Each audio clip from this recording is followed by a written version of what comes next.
بسم اللہ الرحمن الرحیم بسم اللہ الرحمن الرحیم۔ السلام علیکم معزز طلبہ، کیسے ہیں؟ سب خیر و عافیت سے ہیں؟ سبق نمبر 33 اور اس میں ہم نفاس سے متعلق گفتگو کرتے ہیں۔ عورت کی طرف منسوب جو خون ہیں جن میں احکام تبدیل ہو جاتے ہیں وہ 3 قسم کے تھے: حیض، استحاضہ اور نفاس۔ حیض اور استحاضہ سے متعلق بات تو پچھلے لیکچرز میں ہوگی۔ اس لیکچرز میں انشاءاللہ ہم بات کر رہے ہیں نفاس کے خون سے متعلق کہ نفاس کا وہ کون سا خون ہے جو عورت کی شرمگاہ سے نکلتا ہے، تو اس کی وجہ سے اس کے اوپر احکامات کے اندر کیا کیا تبدیلی ہو جاتی ہے، تو اس سے متعلق انشاءاللہ آج ہم گفتگو کریں گے۔ فصل فی النفاس والنفاس هو الدم الخارج عقیب الولادہ۔ نفاس وہ خون جو نکلتا ہے عورت کی شرمگاہ سے ولادت کے بعد، بچہ پیدا ہونے کے فوراً بعد جو خون چلتا ہے اس کو نفاس کہتے ہیں۔ اچھا، نفاس کیوں کہتے ہیں اس کی آگے وجہ تسمیہ بھی ذکر کی جا رہی ہے کہ لأنہ مأخوذ من تنفس الرحم بالدم، کیونکہ یہ ماخوذ ہے رحم کے خون کو پھینکنے سے۔ یہ تو ترجمہ ہے، یعنی رحم یعنی بچہ دانی، جہاں پہ بچہ بنتا ہے، تو جب تک بچہ پیٹ میں ہوتا ہے اس وقت تک رحم کا منہ بند ہوتا ہے، چونکہ رحم تو الٹی ہے تو منہ اس کا بند ہے، اگر کھلا رہے گا تو پھر نطفہ نہیں ٹھہرے گا، تو جب نطفہ ٹھہر جاتا ہے تو حمل ٹھہر جاتا ہے تو وہ بند ہو جاتا ہے اس کا منہ۔ اس کے بعد پھر جب وہ کھلتا ہے تو رحم خون بھی پھینکتی ہے اور ساتھ ہی وہ بچے کی ولادت بھی ہو جاتی ہے، اور اس کے بعد وہ رحم کا منہ چونکہ کھلا ہوتا ہے پھر اس سے خون چلتا رہتا ہے، تو اس لیے تنفس الرحم بالدم یعنی رحم کا خون کو پھینکنا، ٹھیک ہے؟ تو نفسا ینفسو یا نفسا ینفسو کا معنی بھی یہی ہوتا ہے، پھونک مارنا یا یہ کہ پھینکنا۔ او من خروج النفس بیمان الولد او بیمان الدم، یا یہ وجہ تسمیہ بھی ہو سکتی ہے کہ نفس کا نکلنا، نفس سے مراد یہاں پہ ہم بمانا ولد بھی لے سکتے ہیں، کیونکہ بچے ایک جان ہے، ایک نفس ہے، وہ نکلا ہے تو اس کے بعد آنے والے خون کو پھر ہم نفاس کہہ دیں گے، چونکہ مصدر ہے یہ۔ یا بیمان الدم، خون کو بھی نفس کہتے ہیں، تو گویا کہ چونکہ خون بچے کی ولادت کے بعد چلے گا اس لیے اس دم کو چونکہ نفس کہتے ہیں اور اس خون کے چلنے کی وجہ سے نفاس یہ استعمال کر دیا، تو یہ اس کی وجہ تسمیہ ہو گئی 2۔ والدم الذی تراہ الحامل ابتداء، اب اس خون سے متعلق گفتگو کریں گے کہ جو عورت حمل کی حالت کے اندر دیکھتی ہے ابتدا میں، یعنی شروع میں جب ابتدا میں حمل کے دنوں میں عورت خون دیکھتی ہے وہ کون سا خون ہے؟ او حال ولادتها قبل خروج الولد، یا بچے کی پیدا ہونے کی حالت میں لیکن بچہ ابھی تک نکلا نہیں ہے، اس سے کچھ پہلے جو خون نکلتا ہے، یہ جو 2 خون ہیں حمل کے ابتدائی دنوں میں اور ولادت سے کچھ تھوڑا سا پہلے، استحاضۃ، یہ استحاضہ کا خون ہے۔ وَإِن كَانَ مُمْتَدًّا، اگرچہ صاحب ہدایہ فرما رہے اگرچہ وہ ممتد ہو یعنی کئی دنوں تک بھی ہو، پھر بھی وہ یعنی ظاہر ہے کہ ولادت سے پہلے کا تو کئی دن تک نہیں ہوگا، لیکن حمل میں جو ابتدا خون آتا ہے وہ اگرچہ کئی دنوں تک ہو وہ حیض نہیں ہے، کیونکہ حیض کا خون وہ ہوتا ہے جو رحم سے نکلے، بچہ دانی سے نکلے، جبکہ حمل ٹھہرنے کی وجہ سے اللہ کا قانون یہ ہے کہ وہ رحم کا منہ بند ہو جاتا ہے، تو اس لیے وہ جو خون ہے وہ استحاضہ کا ہی ہے، یعنی کسی رگ کا خون ہے یا کسی اور جگہ سے آنے والا ہے جس کی وجہ سے نماز وغیرہ معاف نہیں ہوگی۔ وقال الشافعی رحمہ اللہ حیض، امام شافعی نے فرماتے ہیں کہ یہ جو 2 خون ہیں، ایک ابتدائی حمل میں یعنی حمل کے ابتدائی زمانے کے اندر کا جو خون ہے یہ، اور دوسرا جو ولادت سے کچھ تھوڑی دیر پہلے کا جو خون ہوتا ہے، یہ دونوں خون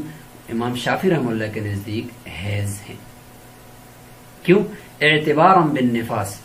نفاس پر قیاس کرتے ہوئے، اذ ہما جمیعا من الرحم، اس لیے کہ نفاس اور حیض دونوں جو خون ہیں وہ رحم سے ہی آتے ہیں۔ نفاس پر کس طریقے سے؟ وہ فرماتے ہیں کہ جب جڑواں بچے پیدا ہوں تو ایک بچہ پیدا ہوا، ایک بچہ پیدا ہونے کے بعد جو خون آتا ہے، آگے ہم انشاءاللہ آخر میں ذکر کرتے ہیں، تو وہ خون وہ امام ابو حنیفہ رحمۃ اللہ علیہ کے نزدیک یا شیخین کے نزدیک وہ پہلے بچے کے بعد جو خون آیا وہ نفاس کا ہے،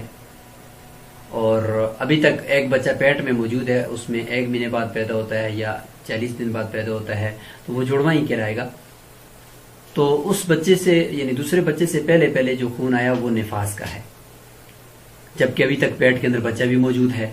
دوسرا بچہ بھی موجود ہے، ابھی تک حمل موجود ہے، لیکن پھر بھی آپ اس کو نفاس کہہ رہے ہیں،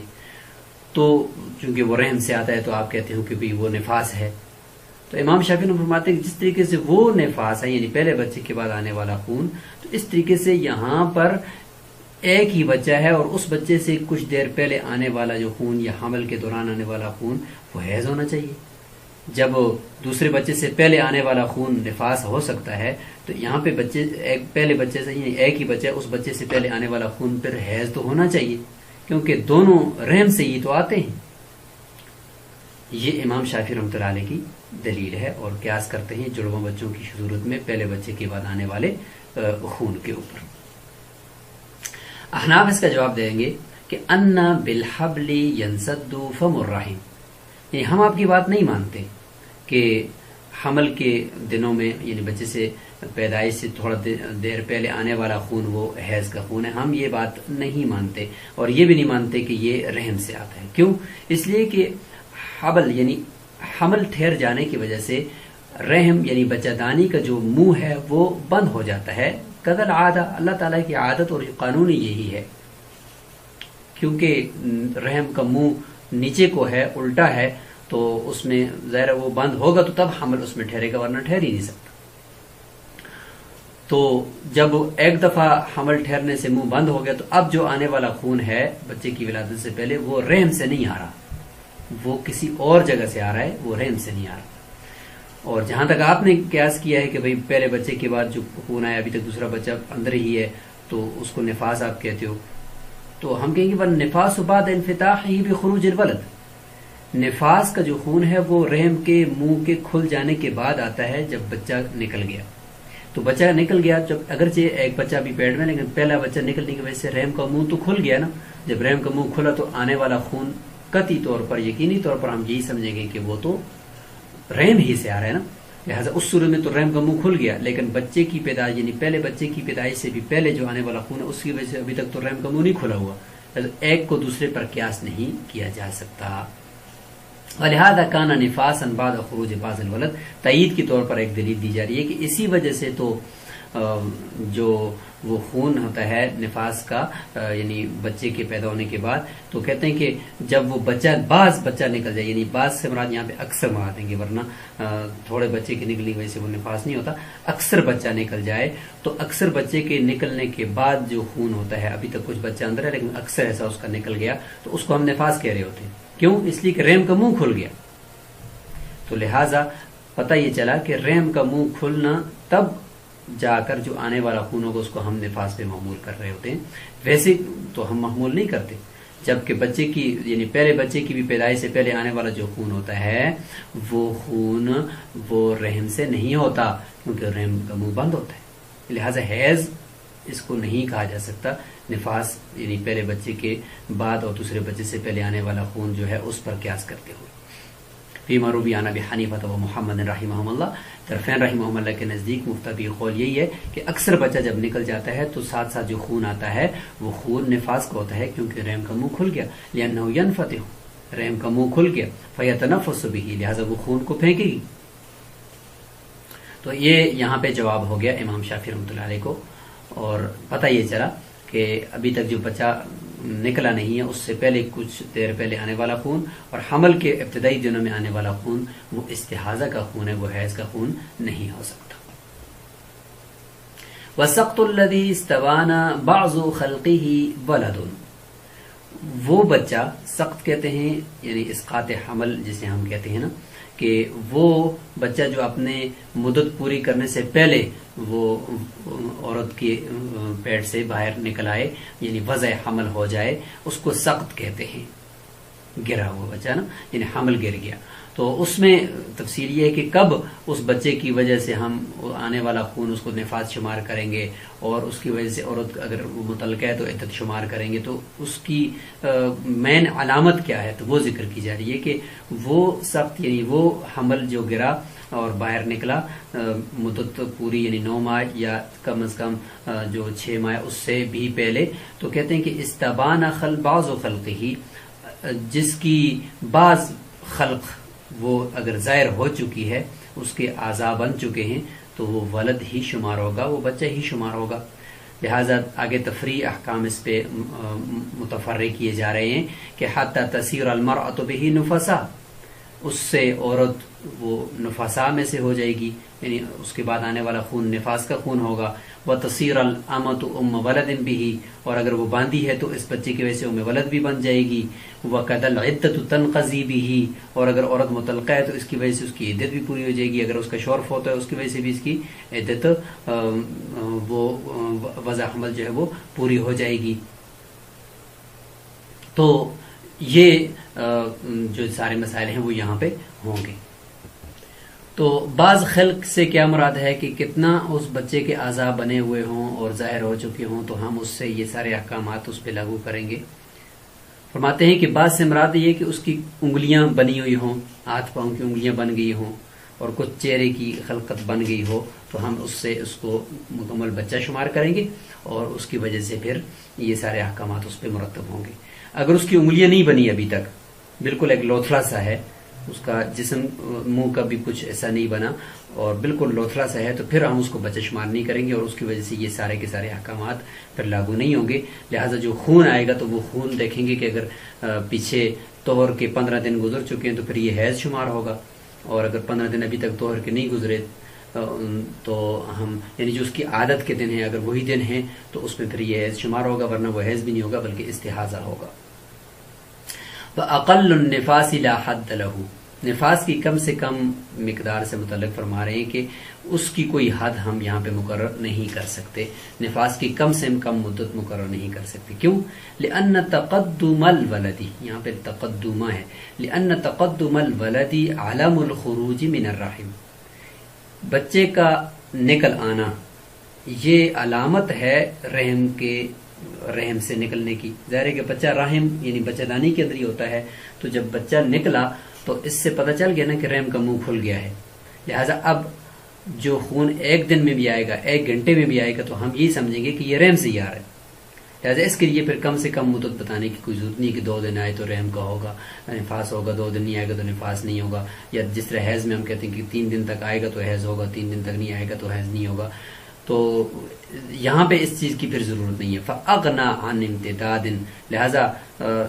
یہ اس بات سے بے پرواہ کر دے گا، یہ علامت بے پرواہ کر دے گی عن امتداد، ایسے امتداد یعنی دنوں کا ایسا کھچاؤ کہ ہم کہیں 2 دن یا 3 دن تک آنا چاہیے، اس امتداد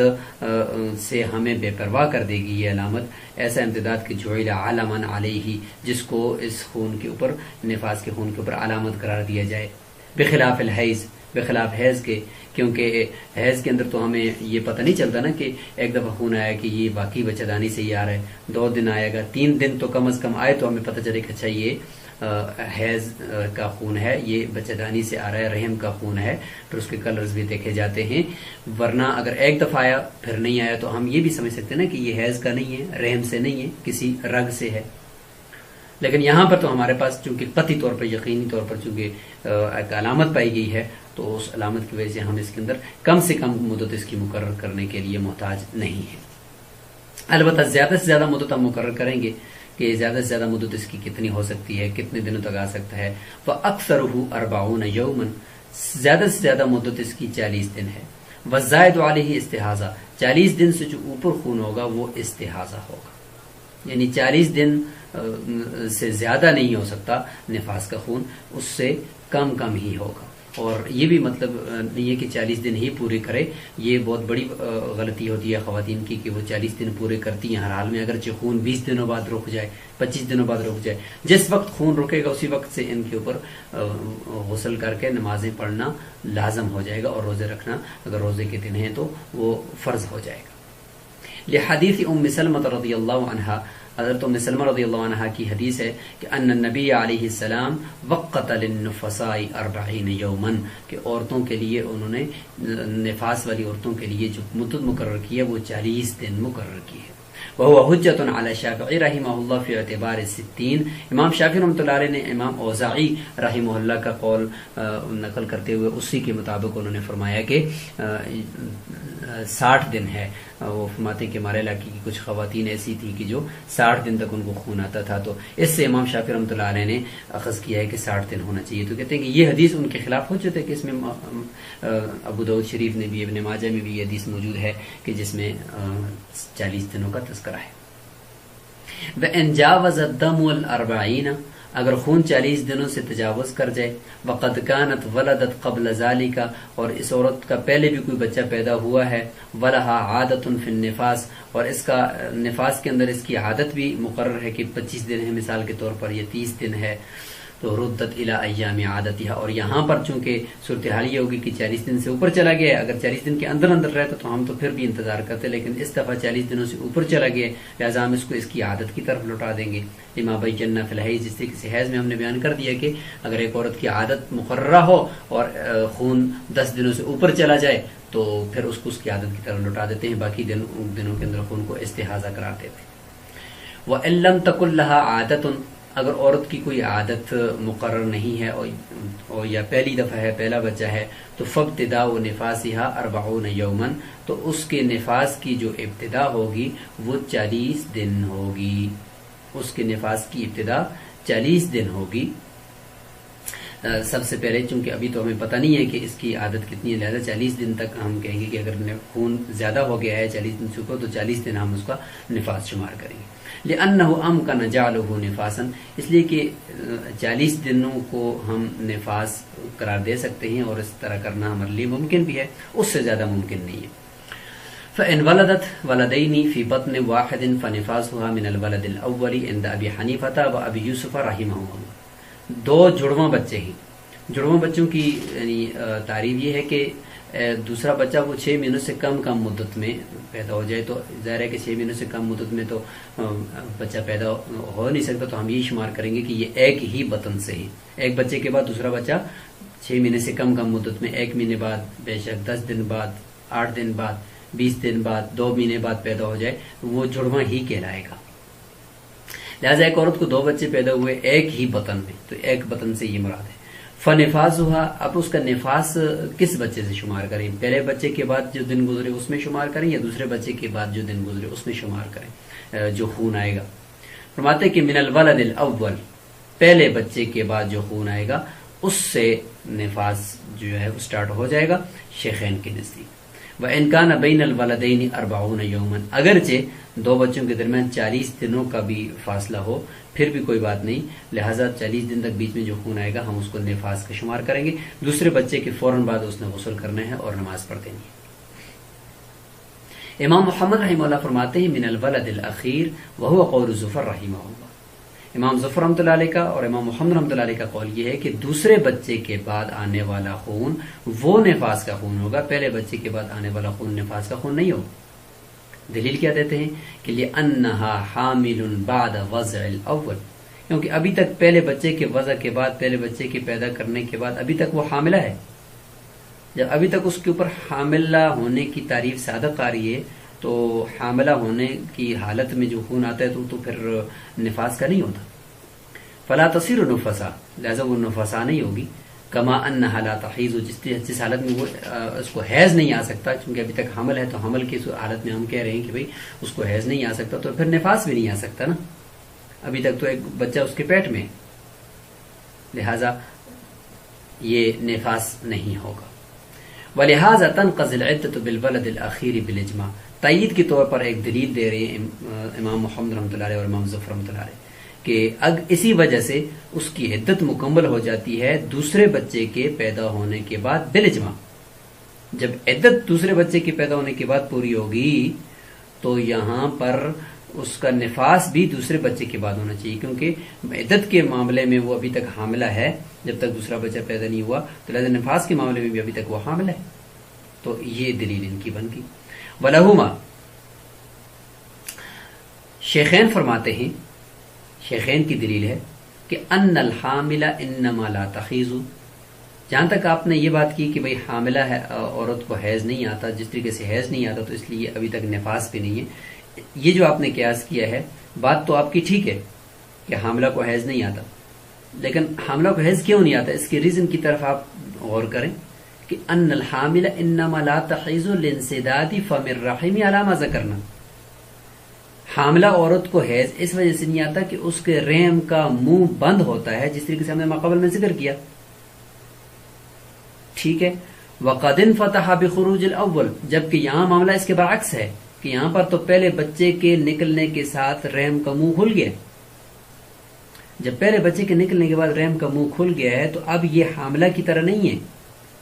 اب یہ حاملہ کی طرح نہیں ہے. لہذا وتنفس بالدم، اب تو پہلے بچے کے نکلنے کے بعد رحم خون پھینک رہا ہے. فکان نفاسا، پس یہ نفاس ہی تو ہے کہ بچے کے نکلنے کے بعد جو خون آتا ہے تو وہ نفاس کا ہی ہوتا ہے. جہاں تک آپ نے تائیدی طور پر جو دلیل دی تھی کہ دوسرے بچے کے بعد عدت پوری ہوتی ہے، تو اس کا جواب یہ ہے کہ والعدت تعلقت بوضع حمل مضاف الیہا. عدت کے پورا ہونے کا تعلق وضع حمل کے ساتھ ہے. قرآن میں وَأُولَاتُ الْأَحْمَالِ أَجَلُهُنَّ أَن يَضَعْنَ حَمْلَهُنَّ، ان کی عدت کا پورا ہونا ہی یہ ہے کہ وہ اپنا حمل کو وضع کر لیں، وہ حمل کو مکمل طور پر پیدا کر لیں. تو وہ تو منسوب ہے کس کے ساتھ، یعنی ایسے اس کا تعلق ہے ایسے حمل کے وضع کرنے کے ساتھ، ایسے حمل کو گرانے کے ساتھ مضاف الیہا، جو عدت کے ساتھ، جو عدت کی طرف کیا ہے منسوب ہے. عدتہن ان یضعن حملہن، کہ وہ اپنے حمل کو گرا دیں. تو ایسا حمل جو مضاف ہے اس عدت کی طرف، لہذا وہ عدت ہی وضع حمل ہے. تو لہذا جب تک مکمل طور پر وضع حمل نہیں ہوگا تو اس وقت تک عدت پوری بھی نہیں ہوگی. فیتناول الجمیع، لہذا مکمل طور پر جو حمل ہے جب تک وہ مکمل طور پر نہیں گرے گا، مکمل طور پر وہ پیدا نہیں ہوگا، اس وقت تک عدت پوری نہیں ہوگی، کیونکہ اس کا تعلق وضع حمل کے ساتھ ہے اور وضع حمل ابھی تک مکمل طور پر ہوا ہی نہیں ہے. لہذا عدت کا تعلق الگ ہے اور نفاس کا تعلق وہ خون کے آنے کے ساتھ ہے، اور نفاس کا جب خون کے آنے کے ساتھ ہے تو خون تو آ گیا پہلے بچے کے بعد، لہذا وہ نفاس ہوگا. اور مفتبی قول بھی وہ شیخین کا ہے کہ پہلے بچے کے بعد آنے والا خون وہ نفاس کا خون ہوگا. تو یہ تھا نفاس سے متعلق مکمل ہمارا لیکچر، اور امید ہے کہ آپ کو کافی چیزیں کلیئر ہو چکی ہوں گی. آخر میں کمنٹ باکس کے اندر آپ نے کچھ سوالات کے جوابات بھی دینے ہیں کہ نفاس کی کم سے کم مدت کتنی ہے اور زیادہ سے زیادہ مدت کتنی ہے. اور دوسرا سوال یہ ہے کہ جڑواں بچوں میں کس بچے کے بعد